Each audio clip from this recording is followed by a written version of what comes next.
Hello दोस्तों, कैसे हैं आप सब। आशा करते हैं आप सभी अच्छे होंगे। तो दोस्तों, आज की इस वीडियो में हम क्षेत्रमित से संबंधित प्रश्नों के प्रैक्टिस सेट 6 को डिस्कस करने वाले हैं। इससे पहले की वीडियो में हमने 5 प्रैक्टिस सेट को दिया हुआ है। यदि आपने अभी तक उन वीडियो को वॉच नहीं किया हुआ है तो आप उसे प्लेलिस्ट में वॉच कर सकते हैं, या प्लेलिस्ट इस वीडियो के एंड में यहाँ पे शो होगी, आप वहाँ से भी वॉच कर सकते हैं। तो आज की वीडियो के अंतर्गत हम घनाभ से संबंधित प्रश्नों को डिस्कस करने वाले हैं। तो वीडियो को आप पूरा देखिएगा, क्योंकि इस वीडियो के अंतर्गत आपको 2 ऐसे नए फार्मूले बताए जाएंगे जिनसे परीक्षाओं में सीधे सीधे प्रश्न बनते हैं। तो वीडियो को स्टार्ट करने से पहले यदि अभी तक आपने चैनल को सब्सक्राइब नहीं किया, चैनल को सब्सक्राइब कर लें और वीडियो को लाइक और शेयर करना ना भूलें। तो आइए आज की वीडियो को स्टार्ट करते हैं। पहला प्रश्न देखते हैं। यदि एक घन का आयतन 54 सेंटीमीटर, 18 सेंटीमीटर और 6 सेंटीमीटर की विमाओं वाले एक घनाभ के आयतन के बराबर है तो घन के भुजा की लंबाई ज्ञात करना है। घन के भुजा की लंबाई ज्ञात करना है और घन का जो आयतन है वो घनाभ के आयतन के बराबर है। तो घन का आयतन होता है आपका a³ बराबर, यहाँ घनाभ की विमाएँ दी गई हैं 54, 18 और 6, तो इन सभी का हम गुणा कर देंगे, घनाभ का आयतन निकल जाएगा। अब यहाँ पे हम इन सभी का गुणा नहीं करेंगे, इसको क्योंकि हमको क्या निकालना है, क्यूब निकालना है, तो इसका हम फैक्टर कर देते हैं। 9 × 6 = 54 हो गया और 6 × 3 = 18 हो गया और यहाँ आपका 6 हो गया। इसको भी हम 3 × 3 में तोड़ सकते हैं। तो यहाँ 3 बार आपका 3 आ गया है और 3 बार आपका 6 आया है। तो 3 बार 6 है मतलब 1 6 बाहर हो जाएगा और 3 बार 3 है तो 1 3 बाहर हो जाएगा। तो a बराबर क्या हो गया, 6 × 3 बराबर 18 सेंटीमीटर। यही आपका आंसर हो गया 18 सेंटीमीटर। ऑप्शन नंबर पहला आपका राइट आंसर है। आइए दूसरा प्रश्न देखते हैं।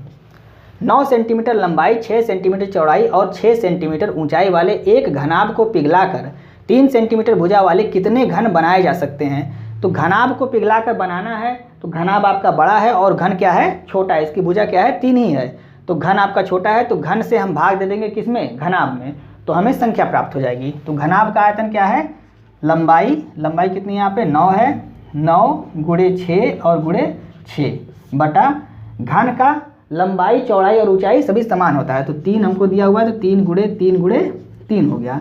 तो 3 से 3 बार में कट गया, 3 से 2 बार में कट गया और यह 3 से 2 बार में कट गया। 2 दूनी 4 और 4 तियाँ 12, यानी कि 12 घन बनाए जा सकते हैं। यही हमारा आंसर हो गया। ऑप्शन नंबर तीसरा आपका राइट आंसर है। शुरुआत में कुछ प्रश्न आपको आसान लगेंगे, लेकिन अंतिम के 4 प्रश्न मोस्ट इंपॉर्टेंट है, उनको आप जरूर देखिएगा। तो आइए तीसरा प्रश्न देखते हैं। तीसरा प्रश्न देखते हैं। एक घनाभ की भुजाओं का अनुपात 1:2:3 है। इनका पृष्ठीय क्षेत्रफल 88 सेंटीमीटर स्क्वायर है, तो इनका आयतन ज्ञात करना है। तो घनाभ का पृष्ठीय क्षेत्रफल का फार्मूला क्या होता है, 2 ब्रैकेट में L × B प्लस में B × H प्लस में H × L, ये होता है पृष्ठीय क्षेत्रफल। पृष्ठीय क्षेत्रफल का फार्मूला होता है। और यहाँ पे L, B और H इसका अनुपात दिया हुआ है हमको 1:2:3। तो चूंकि हमें गुणा करना है तो हम क्या करते हैं, यहाँ x मान लेते हैं, यानी कि ये हो गया आपका x और ये आपका 2x और ये आपका 3x हो गया। ये अनुपात प्राप्त हो गया। अब हमको पृष्ठीय क्षेत्रफल बराबर दिया हुआ है 88 सेंटीमीटर स्क्वायर, तो यहाँ रख देंगे 2 ब्रैकेट में L और B कितना है, तो यहाँ देखिए L और B का गुणा करेंगे, 2 × 2 यानी कि 2x² प्लस में B और H यानी 2 तियाँ 6x² और प्लस में H और L यानी कि 3 × 3 x² बराबर कितना दिया हुआ है, 88। 2 से काट देंगे, यहाँ 44 बार में कट गया। इसको आप ऐड करेंगे तो 6 3 9 और 9 2 11, 11x² बराबर आपका आ गया 44। 11 से इसको काटेंगे, 4 बार में कट गया, तो x² बराबर 4। तो x बराबर क्या आ गया, x बराबर आपका 2 आ गया। क्योंकि x² बराबर 4 है तो इसका वर्गमूल कितना होता है, 2। तो x बराबर कितना हो गया, 2 आ गया। यहाँ हमसे पूछ रहा है आयतन, तो x बराबर 2 यानी कि यह लंबाई 2 हो गया, ये 2 दूनी 4 हो गया और 2 तियाँ 6 हो गया। अब आयतन बराबर क्या होता है, आयतन बराबर लंबाई × चौड़ाई × ऊंचाई। तो 4 दूनी 8 और 8 छक 48 सेंटीमीटर क्यूब। यही हमारा आंसर हो गया 48 सेंटीमीटर क्यूब। ऑप्शन नंबर पहला हमारा राइट आंसर है। आइए चौथा प्रश्न देखते हैं। प्रत्येक आयताकार फलक वाले एक डिब्बे की लंबाई 12 सेंटीमीटर, चौड़ाई 8 सेंटीमीटर और ऊंचाई 10 सेंटीमीटर है। तो डिब्बे का कुल पृष्ठीय क्षेत्रफल ज्ञात करना है। पृष्ठीय क्षेत्रफल आपको ज्ञात करना है। पृष्ठीय क्षेत्रफल का फार्मूला अभी हमने यहाँ पे आपको बताया है। ये आपका पृष्ठीय क्षेत्रफल का फार्मूला है। और यहाँ पे आपको L बराबर 12 दिया हुआ है, B बराबर 8 है और H बराबर 10 है। तो आप इस फार्मूले पे इसका मान रखेंगे और पृष्ठीय क्षेत्रफल का निकाल के आप यहाँ पे आंसर कमेंट करेंगे। इसका आंसर आप कमेंट करके बताएंगे। आइए नेक्स्ट प्रश्न देखते हैं। 5वां प्रश्न देखते हैं। एक घनाभ का पृष्ठीय क्षेत्रफल 1372 वर्ग सेंटीमीटर है। इसकी विमाएं 4:2:1 के अनुपात में है, तो लंबाई ज्ञात करना है। लंबाई, चौड़ाई और ऊंचाई का अनुपात हमको दिया गया है। यहाँ पे कितना है? 4, 2 और 1 है। हमको पृष्ठीय क्षेत्रफल बराबर यहाँ दिया गया है, मतलब पृष्ठीय क्षेत्रफल बराबर हमको निकालना पड़ेगा। तो यहाँ 4x, 2x और इसको x मान लेते हैं। तो पृष्ठीय क्षेत्रफल बराबर क्या होता है? तो यहाँ दिया हुआ है 1372। तो 1372 बराबर आपका हो गया 2 ब्रैकेट में LB प्लस में BH और प्लस में HL। ये हो गया। 2 से इसको काट देंगे तो 2 छक 12, 2 अट्ठे 16 और 2 छक 12। यहाँ आपका 686 हो गया बराबर L इंटू बी मतलब 4 दूनी 8 x स्क्वायर प्लस में BH 2 एकम 2 x स्क्वायर और प्लस में H और L मतलब कि आपका 4 एकम 4 x स्क्वायर। इसको ऐड कर लेंगे तो 8 4 12 और 12 2 14। इसको इधर लिख लेते हैं। 14x स्क्वायर बराबर 686। 14 से काट देंगे तो 14 चौके 56, यहाँ 12 आ गया, 14 9 126। तो x स्क्वायर बराबर आ गया आपका 49। तो x बराबर क्या हो गया? 7। x बराबर आपका 7 आ गया। हमको लंबाई ज्ञात करना है। लंबाई बराबर यहाँ 4x है, तो 4 × 7 बराबर कितना हो गया? 28 सेंटीमीटर। यही हमारा आंसर हो गया 28 सेंटीमीटर। ऑप्शन नंबर चौथा आपका राइट आंसर है। आइए 6वां प्रश्न देखते हैं। एक घनाभ जिसके 3 आसन्न फलकों का पृष्ठीय क्षेत्रफल ABC है, तो आयतन ज्ञात करना है। तो यहाँ पे अगर आसन्न फलकों का पृष्ठीय क्षेत्रफल दिया रहता है तो आयतन बराबर होता है √ABC। ये आपका फार्मूला होता है और इम्पॉर्टेंट फार्मूला है। सीधे सीधे ऐसे ही प्रश्न आपसे पूछ लेता है परीक्षाओं में। तो आयतन बराबर √ABC। अगर आपको आसन्न फलकों का पृष्ठीय क्षेत्रफल दिया हुआ है तो उनका गुणा करके उसका वर्गमूल निकाल लेंगे, वही हमारा आंसर हो जाएगा। अब ऑप्शन में हमारा रूट नहीं दिया हुआ है, तो रूट का मतलब होता है 1/2 की घात। तो ABC पर पावर 1/2 की घात हो जाएगी। मतलब ऑप्शन नंबर पहला हमारा राइट आंसर है। अब यहाँ से 7वां, 8वां, 9वां और 10वां ये चारों प्रश्न मोस्ट इंपॉर्टेंट हैं, तो इनको आप ध्यान से देखिए। निश्चित रूप से आपको कुछ ना कुछ नया सीखने को मिलेगा। आइए 7वां प्रश्न देखते हैं। 7वां प्रश्न देखते हैं। एक लकड़ी के बक्से का माप 20 सेंटीमीटर, 12 सेंटीमीटर और 10 सेंटीमीटर है। लकड़ी की मोटाई 1 सेंटीमीटर है। बॉक्स बनाने के लिए उपयोग की जाने वाली लकड़ी का आयतन ज्ञात करना है हमको। तो आयतन ज्ञात करना है तो जो बक्सा है उसकी मोटाई कितनी है, यानी कि जो उसमें लकड़ी का उपयोग किया गया है उसकी मोटाई है 1 सेंटीमीटर। तो आप ऐसे मान लीजिए, इस तरह से आपका अगर बॉक्स बनाया जाता तो यहाँ जो मोटाई है वो कितनी है? 1 सेंटीमीटर है। ये आपका 1 सेंटीमीटर, इधर भी आपका 1 सेंटीमीटर है। तो बाहरी माप आप निकाल लीजिए पहले। बाहरी माप कितना दिया हुआ है? 20 ये लंबाई हो गया, 12 आपकी चौड़ाई हो गया और 10 आपकी ऊंचाई हो गया। और आंतरिक माप निकाल लीजिए। आंतरिक माप बराबर, तो इस सभी में से क्या हो जाएगा? 2 घट जाएगा, -2 हो जाएगा सब में से। तो कितना हो गया? 18, यहाँ पे हो गया 10 और यहाँ पे हो गया 8। -2 क्यों हो रहा है इसको आप समझ लीजिए। यहाँ देखिए ये मोटाई कितनी है? 1 है। ये बाहर वाला जो मान लीजिए लंबाई है तो कितनी है? यहाँ 20 दिया हुआ है, तो बाहर वाली लंबाई 20 हो गई। और अंदर वाली लंबाई कितनी हो जाएगी? तो यहाँ आपकी 18 हो जाएगी। क्यों 18 हो जाएगी? क्योंकि एक इधर से भी कम हो गया है और एक इधर से भी कम हो गया है। तो अंदर की जो लंबाई हम देखेंगे वो कितना करेंगे? 18, यानी कि 2 कम कर देंगे। तो इसी तरह से आपकी चौड़ाई में भी 2 कम होगा और ऊंचाई में भी 2 कम होगा। तो इसलिए यहाँ से हमको 2 घटाना है। तो आंतरिक माप हमको मिल गया, लंबाई 18, चौड़ाई 10 और ऊंचाई 8 हो गया। अब हमको क्या निकालना है? जो लकड़ी है उसका आयतन निकालना है, लकड़ी का आयतन। तो जो बाहरी आयतन आएगा उसमें से हम आंतरिक आयतन को घटा देंगे तो हमको लकड़ी का आयतन मिल जाएगा। तो बाहरी आयतन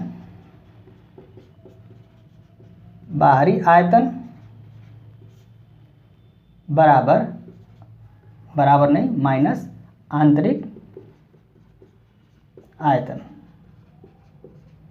तो बाहरी आयतन कितना हो गया? 20 × 12 और × 10 माइनस 18 × 10 × 8 बराबर कितना हो गया? यहाँ पे देख लीजिए। तो 12 दूनी 24 और 2 शून्य लगा देंगे तो 2400 माइनस, यहाँ देखिए 18 अट्ठे कितना होता है 144 और 1 शून्य यहाँ पे और लग जाएगा। तो 2400 में से हमको 1440 घटाना है तो कितना आ जाएगा आपका, तो 960 centimetre cube, 960 centimetre cube. Option number चौथा हमारा राइट आंसर है।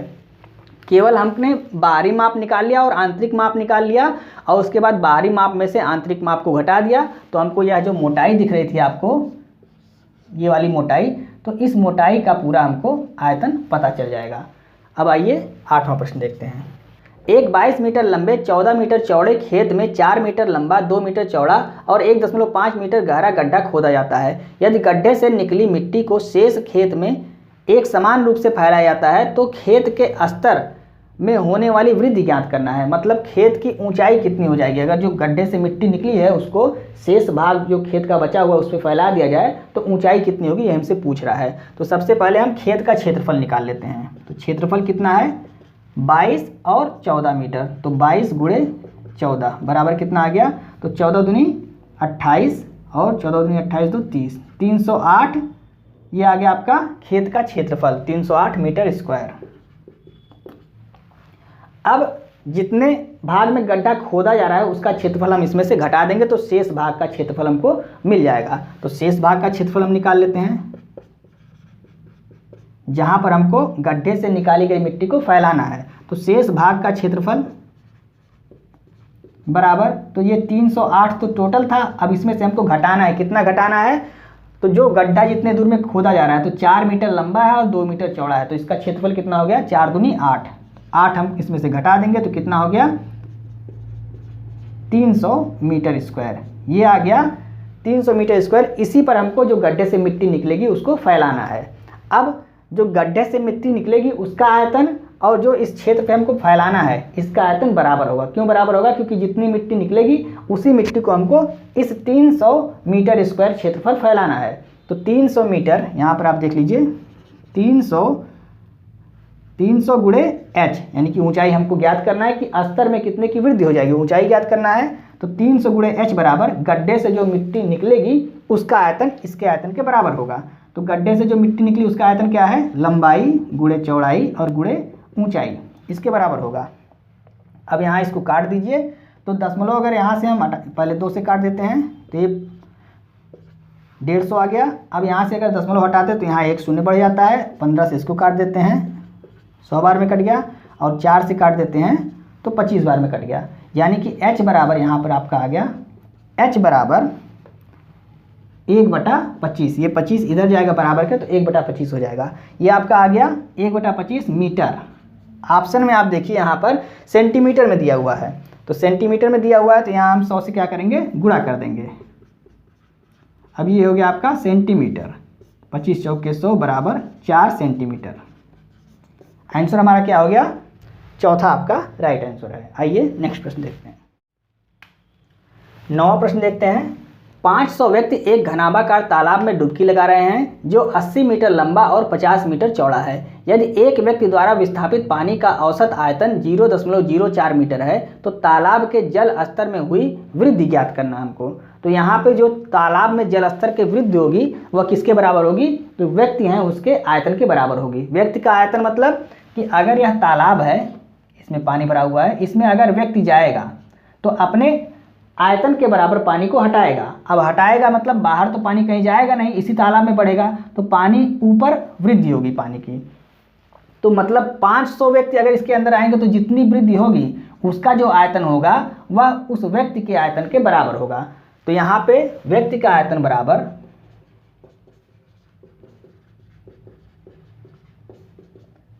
जल स्तर में वृद्धि का आयतन,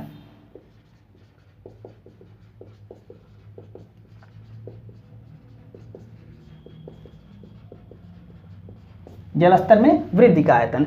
तो व्यक्ति का आयतन कितना हो गया, एक व्यक्ति 0.04 मीटर पानी विस्थापित करता है। तो 500 व्यक्ति हैं तो 500 गुणे 0.04 बराबर जल स्तर में वृद्धि। तो लंबाई और चौड़ाई कितना दिया हुआ है, 80 और 50, तो 80 हो गया और 50 हो गया, और वृद्धि हमको निकालना है यानी h हमको निकालना है।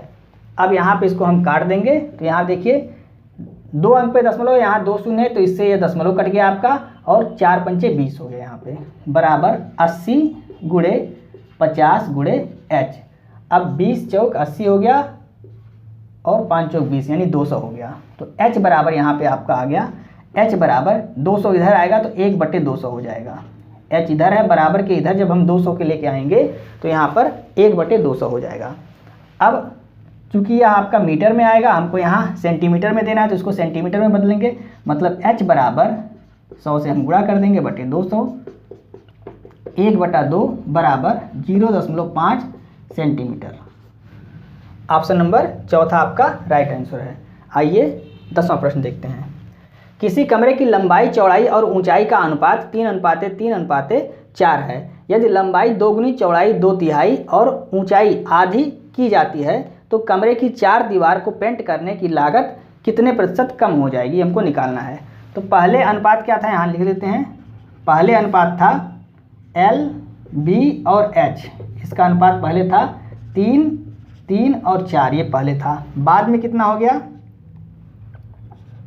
तो बाद में आपका हो गया इसमें 2 गुना, तो 2 गुना मतलब 6 हो गया, 3 दूनी 6, 2/3 मतलब 3 का 2/3 करेंगे, कितना हो जाएगा, 3 से 3 कट जाएगा, 2 हो जाएगा। अब आगे कह रहा है और ऊंचाई का आधा, ऊंचाई पहले 4 थी, इसका आधा करेंगे मतलब बटा 2 कर देंगे, कितना हो गया, 2 हो गया। तो यहाँ पे बाद में कितना हो गया, 2 हो गया। तो पहले था अनुपात 3, 3 और 4, और बाद में कितना अनुपात हो गया, 6, 2 और 2। अब हमको निकालना है कमरे की चारों दीवारों को पेंट कराना है, तो पहले कितना क्षेत्रफल था और बाद में कितना क्षेत्रफल था, यह हम निकाल लेंगे। तो कमरे की चारों दीवारों का क्षेत्रफल क्या होता है, क्षेत्रफल बराबर 2 ब्रैकेट में लंबाई प्लस में चौड़ाई और गुणे ऊंचाई, ये कमरे की चारों दीवारों का क्षेत्रफल होता है। इसको आप अलग से नोट करिए, ये फार्मूला है। तो 2 पहले हम निकाल रहे हैं, पहले है, पहले क्षेत्रफल क्या था, तो 2, अब लंबाई और चौड़ाई को ऐड करेंगे मतलब 3 और 3 6 हो गया, और गुणे h कितना है, पहले 4 था, तो 6 दूनी 12 और 12 चौक 48। 48 जो है क्षेत्रफल ये पहले था, और बाद का क्षेत्रफल हम निकाल लेते हैं। बाद का क्षेत्रफल बराबर यहाँ पर भी 2 ब्रैकेट में L प्लस में B और इंटू H। तो 2 लंबाई और चौड़ाई 6 और 2 8, यानी 2 गुणे 8 और गुणे h कितना है, यहाँ पे 2 है, 2 हो गया। तो 8 दूनी 16 और 16 दूनी 32। बाद में क्षेत्रफल कितना हो गया, 32। पहले 48 था और बाद में कितना हो गया, 32 हो गया। हमको निकालना क्या है, कितने प्रतिशत कम हो जाती है, प्रतिशत कमी निकालना है। तो 32 हो गया तो जाहिर सी बात है कमी हो रहा है। कितना कम हो रहा है, तो यहाँ से यहाँ इसका 48 में से 32 को घटाएंगे तो कितना अंतर हो रहा है, 16 का अंतर हो रहा है। तो 16 का जो अंतर हो रहा है वो किससे हो रहा है, 48 से हो रहा है, और प्रतिशत निकालना है तो 100 से हम क्या करेंगे, गुणा कर देंगे। अब इसी को आप काट दीजिए, आपका आंसर आ जाएगा 16 तियाँ 48 और 3 से ये कटेगा तो 33 सही 1/3, 33 सही 1/3, यही आपका राइट आंसर हो जाएगा। ऑप्शन नंबर दूसरा आपका राइट आंसर है। तो दोस्तों इस तरह से हमने आज के प्रैक्टिस सेट के 10 प्रश्नों को आपको समझाने की पूरी कोशिश की। उम्मीद है आपको समझ में आ रहा होगा। अंतिम के 4 प्रश्न इंपॉर्टेंट थे, इसको आपको समझाने में थोड़ा सा समय लग गया, लेकिन अगर आपको समझ में आ गया तो ये समय कोई मायने नहीं रखता है। तो उम्मीद करते हैं आपको समझ में आ रहा होगा। यदि आपको वीडियो अच्छी लग रही है तो आप इसे अपने दोस्तों को भी शेयर करें और वीडियो को लाइक और सब्सक्राइब करना ना भूलें। मिलते हैं नेक्स्ट वीडियो में। जय